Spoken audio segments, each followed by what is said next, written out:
Shalom à tous et à toutes. La question du jour. Peut-on verser de l'eau du kumkum dans notre plat de Shabbat?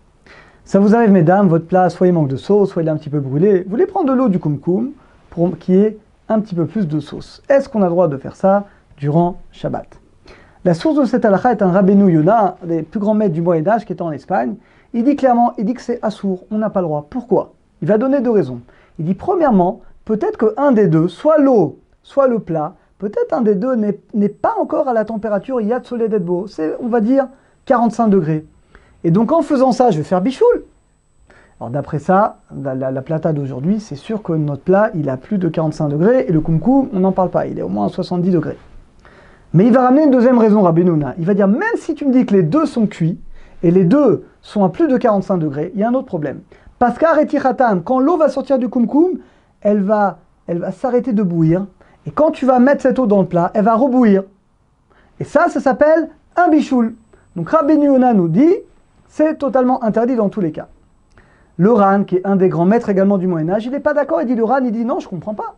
Si les deux plats sont cuits avant Shabbat, ils sont à plus de 45 degrés, qu'est-ce que ça peut faire que l'eau s'arrête de bouillir et qu'elle va rebouillir?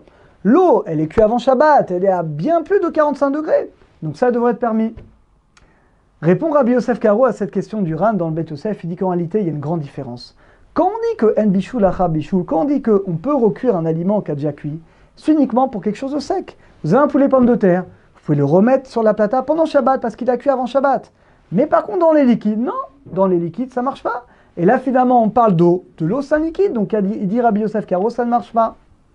Alors la halakha, comment il va trancher, Rabbi Yosef Karo? Alors c'est clairement, c'est au tout début des lois de Shabbat, c'est dans le Siman, le chapitre 253, la halakha 4, il dit le Shulchan Aruch, il faut interdire, il dit yesh limchot, il dit qu'il faut réprimander les gens qui se permettent de prendre l'eau du kumkum dans le plat. Donc le Shulchan Aruch, concrètement, l'interdit. Néanmoins, deux choses importantes. D'abord le Rama, il le dit là-bas dans Shin Utret, le Chavetz Chaim le ramène également dans Mishnah Bora, d'après nos frères Ashkenazim, on pourrait être plus cool. Pourquoi on pourrait être plus cool?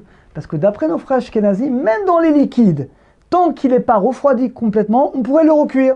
Donc d'après le Magen Avraham le dit sur place, d'après nos frères Ashkenazim, on pourrait le permettre. Et également en Afrique du Nord, on voit qu'il y avait un minag, une habitude de permettre. C'est ramené par le Rashbatz notamment, qui est un grand maître d'Algérie. Il dit que chez lui, donc en Algérie, il dit également à Fès au Maroc, il dit que l'habitude était de permettre. Et il dit que les rabbanim ne réprimandaient pas.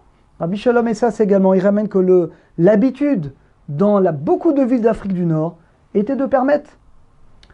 Alors néanmoins, le Rav Yosef, la conclusion du Rav Yosef, elle est la suivante. Il dit évidemment que les Sfaradim doivent s'efforcer de respecter les opinions du Shulchan Aruch. Il dit à plus forte raison quand ils ont le mérite de vivre en Eretz Israël, parce qu'en Eretz Israël, on a pris sur nous les décisions du Shulchan Aruch, on a pris sur nous de réaliser. Donc il dit de Rav Yosef, celui qui est en Eretz Israël, il dit évidemment qu'il se doit d'être strict comme le Shulchan Aruch.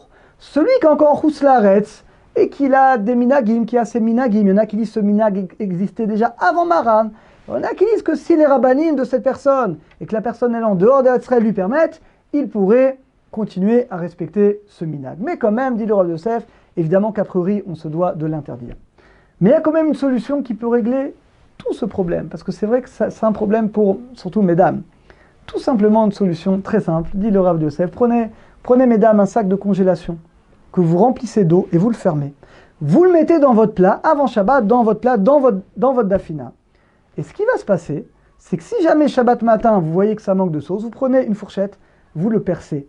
Là, c'est permis d'après tout le monde, parce que là, évidemment, ça a la même température. Là, évidemment, l'eau ne va pas s'arrêter de bouillir. En faisant ça, vous avez tout gagné. Donc, conclusion, a priori, on n'a pas le droit, on ne doit pas mettre de l'eau du kumkum dans le plat. Si quelqu'un, maintenant, on a dit, nos frères Ashkenazim et certains minagim d'Afrique du Nord avaient, oui, l'habitude de le faire. Si quelqu'un l'a fait, d'après tout le monde, on peut manger, il n'y a pas de problème. Parce que comme il y a une discussion, si quelqu'un l'a fait, on peut manger. Et on a dit, si vous voulez faire le mieux et sortir de toute la discussion, eh bien, vous appliquez ce conseil, mesdames, un sac de congélation avec de l'eau, vous le fermez, vous mettez dans le plat avant Shabbat, et là, il n'y a aucun problème d'après tout le monde. Si votre plat manque de sauce, vous le percez, et en faisant ça, vous sortez de toutes les discussions, et vous acquittez d'après tous les avis. Alors à très bientôt, et qu'on ait le mérite de respecter toutes les décisions du Shulchan Aruch, et qu'on ait le mérite de toujours respecter la Kedusha du Shabbat Kodesh. À très bientôt, à tous et à toutes.